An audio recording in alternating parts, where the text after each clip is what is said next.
Hello, everybody. I gotta go live again. Man, some days you just get hammered on them. And then there's more lives, more politics going on.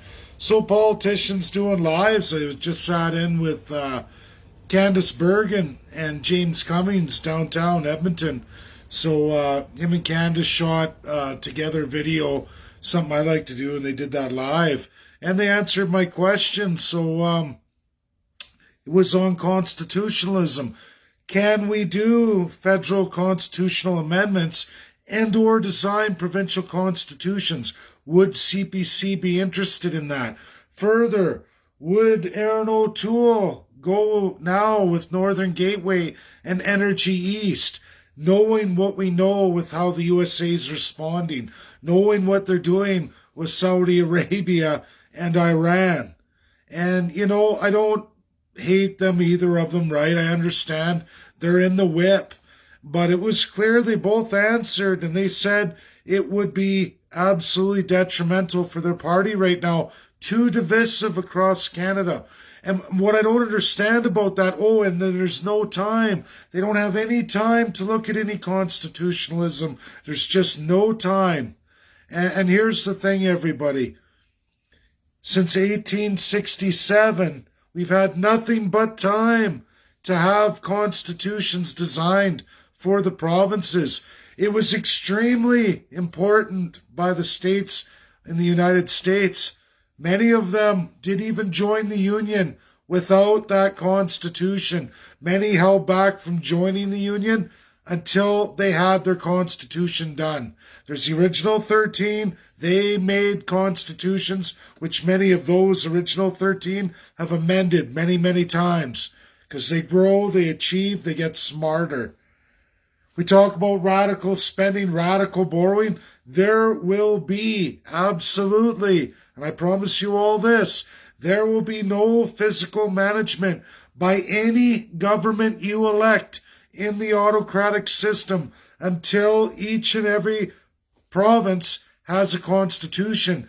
Doesn't take very long at all. The reality is, if you lined up the greatest constitutional experts in the world, which is how I've spent the last year of my life, full time, finding the greatest constitutional experts in the world, lining them up and getting them ready for a system like what we're going to propose to all of you. And when I ask the parties, they say they have no time. It's too divisive. Ontario and Quebec won't like it. Well, of course they won't. They have full autocratic power with a federal system blanketed across the entirety of the provinces and territories to absolutely impose their will in controlling the narrative, because there is no distinction for the division of powers. Do you think, in any real logical sense, if I went out to Ontario and Quebec and I explained to Ontario and Quebec that line 5, line 3, line 9, A and B all come from Alberta. They touch into Saskatchewan, they pick up from Saskatchewan, they slide through that little postage stamp in Manitoba, get a few little additions to that crude pile, and then off to the races, right to the States, where it's funneled back up to Quebec and Ontario. If I was to tell Ontarians and Quebecois, if I was to get that explained, that right now that's to be cut off, even though they're paying a much higher rate, we are selling it to them at a massive differential. They pay more and buy the American, which is absolutely the Alberta oil. They're buying it from the States for a much larger amount of money, and now that's being threatened to be cut off. And then they're not going to understand why Alberta wants to shut it all down, because we're being just ground into the dirt, especially by the incoming president and the Democrats, and on their implementation of carbon tax. Even though Alberta has massive, massive carbon capture, more than it could ever use by every Albertan, even if we were burning barrels of oil every day like the Kuwait fires, we couldn't use up our carbon capture naturally found in our boreal forests. Nobody likes to talk about that because they don't want to address the real issues. The reality is here, everybody, We need provincial constitutions. We absolutely need federal amendment. Politicians are all under the whip. It was proven today. Like I said, I'm not going to attack Candice Bergen or James Cummings. I get it. They're in small areas of Alberta and Manitoba. Central Edmonton, not so small, but when it comes to the great big machine called Ottawa and Quebec, we are very small. And we don't have a say. And they know it. And they know they can't go against the grain. They say, oh, let's fix the system as it is. Let's build it better. We're going to have a better rollout. There will never be a rollout until you redesign the Constitution federally or absolutely design the provinces right now. It doesn't take a whole lot. It just takes a room of experts and people debating policy back and forth until it's cemented. And these experts tell you in real history and in real countries why certain things you may think are a great idea didn't work out, and roll out the massive world history to tell you why. And why you have to go with this narrative. What worked? Where's the history? How did this work for this nation? What did they use? And you can go through like a maquette and design a constitution in literally just a few months. That's reality when you have world experts. And I still think at this time right now, these politicians think I'm somehow full of shit.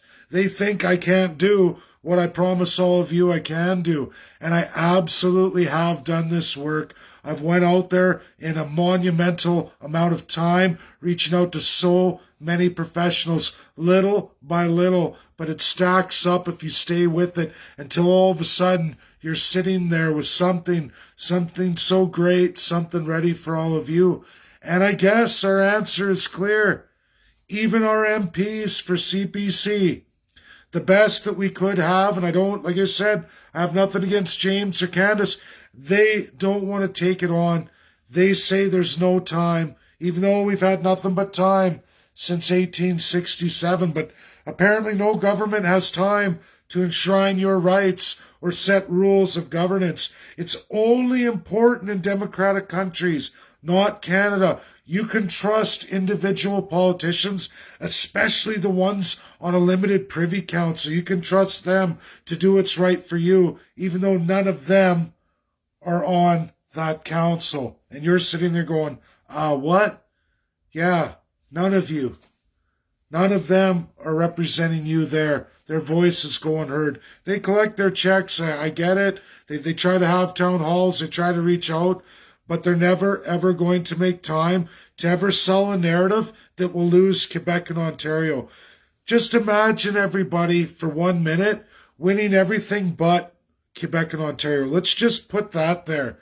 Let's say we get the entire West. Let's say we win the Atlantic provinces and it's left with 2 provinces, Quebec and Ontario, who go against everybody else. You know what? If you were to win all that, they can't win. They are only 48 out of the 52 in Senate, which means if done appropriately,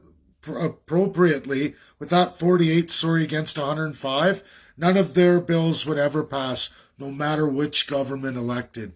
As long as you have that security of Senate by electing the House to match the provinces, you wouldn't see even that appointed Senate unless they wanted literally to be flogged in the streets by all of you. Think about that.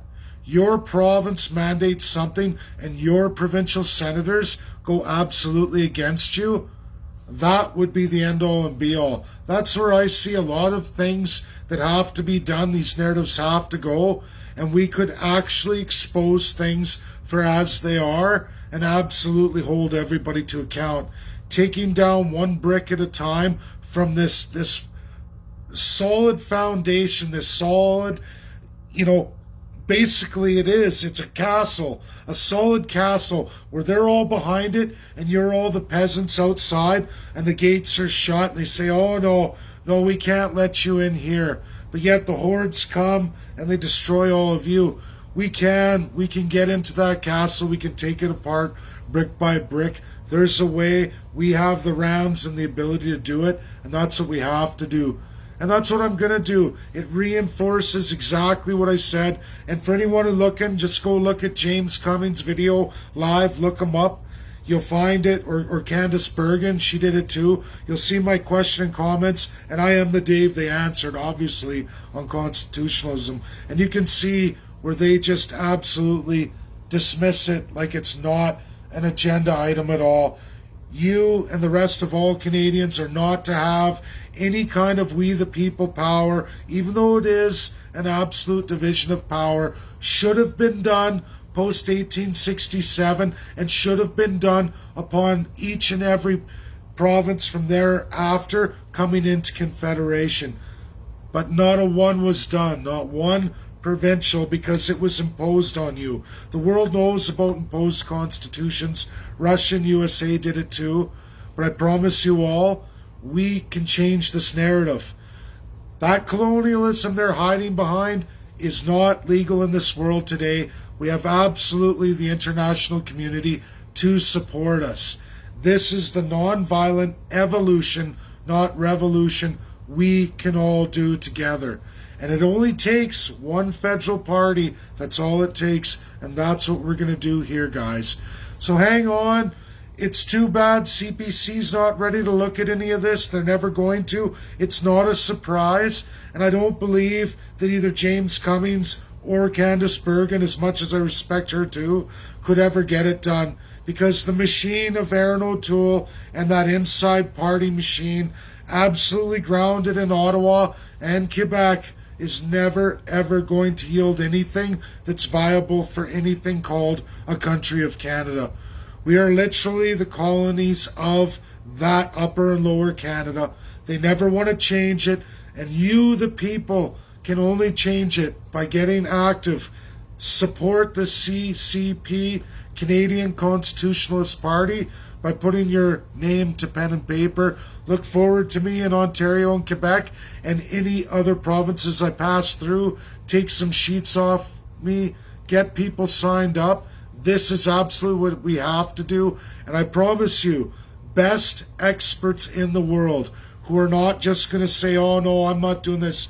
When they see what it's really about and it's clearly written out to all of them, which I'm going on World Constitutional Day, the president of it has invited me, asks me what I want to do. I'm going to write it up. My friend Richard Albert in Texas, he's going to get that too. They're all going to get it. It's going to go through Oxford, and the list goes on through all the major universities in this world. That's what happens when you focus on something and you stay the course and you work hard. And I will prove to all of you exactly what is what and what isn't. And I'm sorry, but Canada is and isn't. And if we don't address these fundamental flaws, these major issues that are not to be left for another day, they need to be addressed today. It don't get any better, folks. It only gets worse. You're putting your faith, your divinity, your family's hopes and dreams into strangers, elected officials with full autocratic power. They don't have to be accountable for you, not for 4 years when you have a choice to throw them out. But do you think with that lifetime pension and all the perks, they really care? They're set for life. Oh well, get another one. And the mountain of what you owe these politicians only grows term after term. It only gets harder. There's no such thing as smaller government. That's an absolute lie. Conservatives say they believe in it, but what you say, you also say you believe in physical conservatism. There has yet to be a physically conservative government that I've seen in my lifetime. I have only watched the federal deficits and debts grow. And it doesn't matter decade after decade. There's always some reason why they can't. But yet you can go down south to very poor states. I outlined West Virginia for all of you. They're not poor, but they're not doing extremely well either. They're a heck of a lot less than what Alberta generates.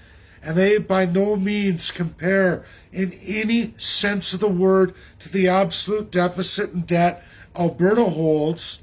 And just recently, you can take their entire deficit and debt for both all municipalities and the state, put it together, and it's 1 year of Rachel Notley. Never mind the entire history. And you never even want to mind the federal system and the borrowing they're doing.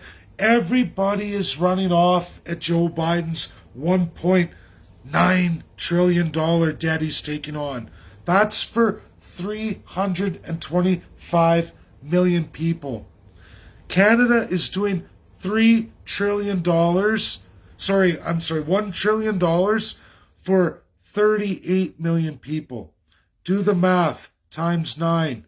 You are 5 times the debt incurrence for COVID than the USA's worst nightmare, Joe Biden. 5 times as bad. 5 times. What does that tell you? This is the narrative of the media, the political parties. Oh, don't break the grain. Don't go against. Don't go with that. Don't do that. Oh. Be politically correct. What does that mean? Be an absolute dictator autocrat with absolutely no real sense of democracy in any of the G20? We might be tied with India, but India still has a little bit more on us, even though they've taken a lot of that and actually went independent, cementing that colonialism. They still have it. It's embedded. But we're going to work on it, and you're going to meet some of those great academics from India. You're going to meet them from all over the world. You're going to get to see these town halls. I will get it done. I will do World Constitutional Day, and we will only add to our pile of great and exciting experts in their field. And it isn't going to be me. It's going to be them pulling it all out, all the stops for all of you. And then let's see what the mighty politicians think then. Where are their mighty experts? Got some CBC journalists who are going to take that on? Do you have some corrupt Canadian faculties who are going to come forward and try to discount these world experts? No, you're not. And it's the other reason why we see a lot of narratives where nobody comes forward with any real expert. And when they do come with academics, they're limited to a faculty in the province or region in question, getting absolutely funded by the government. Can you really trust that, everybody? Can you really trust that? No, you can't. You all know the answer. Get this shared out. Let people know. You're not going to see it. You can go check my word. That's me, the Candace Bergen and James Cummings are talking to. They answer it. There's your answer. CPC will never, ever, ever break with Ottawa or break with Quebec. That means Ontario, Quebec, Upper, Lower Canada. It is always and always forever will be the Liberal Conservative Party of 1871. Just as the Liberals will always be Upper and Lower Canada, the political party of 1867. That is all you will ever see and get in this country. They will never ever support a we the people. They will never ever support any provincial politician from ever rolling out a provincial constitution enshrining 2/3 of your rights guaranteed by your federal constitution. Not through the Prime Minister, not through Governor General, who absolutely oversteps all the lieutenant governors, who all absolutely have to go back to the Prime Minister. Will never, ever allow you to do that unless you, the people, decide to do it through election and elect a party to do it. That's reality. Go check it out, like I said. Have a great night, everybody. That's my last live today. A lot of them today. I could probably do another one if I watch the other live I missed, another important one. But there's only so many hours in a day, and that's the way it goes. Thank you all very much. I know.